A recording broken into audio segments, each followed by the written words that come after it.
Supreme Court has reversed a unanimous decision in a lot of instances before. Of Cities of the Philippines versus COMELEC. Original decision 2008, reversal on motion for reconsideration 2009. The good senator, if these decisions are bank decisions or divisions. Yes, Mr. President, unbanked decisions po.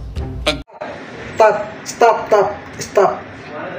Korte Suprema, pinabulaanan ang pahayag ni Senator Risa Hontiveros patungkol sa pagbaliktad umano ng Korte Suprema sa isang unanimous decision noong 2009. Si Madeline Villar Moratillo sa detalye ng balita. Mads? Yes, Diana, nilinaw ng Korte Suprema na hindi unanimous ang desisyon nila sa isang kaso noong 2009 na binanggit ni Senator Risa Hontiveros sa panahon ng botohan sa Senado kaugnay sa issue na impeachment trial kay Vice President Sara Duterte. Sa isang pahayag, sinabi ng SP sa pamamagitan ng kanilang tagapagsalita na si Atty. Camille Ting na sinabi ng SP na ang ruling nila sa kaso ng League of Cities ay hindi unanimous.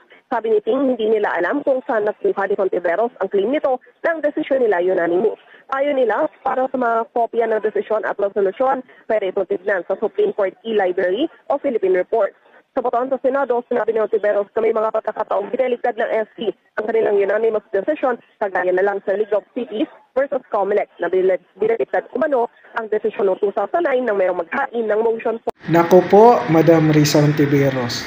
Style mo na talaga yan, napaniwalain ang sambayan ng Pilipino sa lahat ng iyong mga sinasabi dyan sa Senado. Hindi po natutulog ang Diyos. At mismong Supreme Court na ang naglabas ng pahayag at pinabulaanan lahat yung mga sinasabi mo.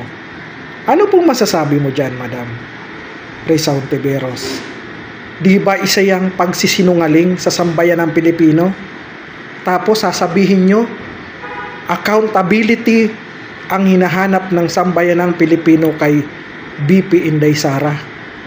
Ikaw, tanungin ko, alam mo ba ang accountability?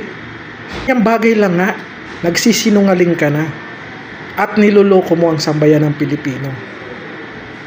Ngayon, Madam Risa Hontiveros, anong palusot mo na naman sa kasinungalingan mong yan? Iba na talaga.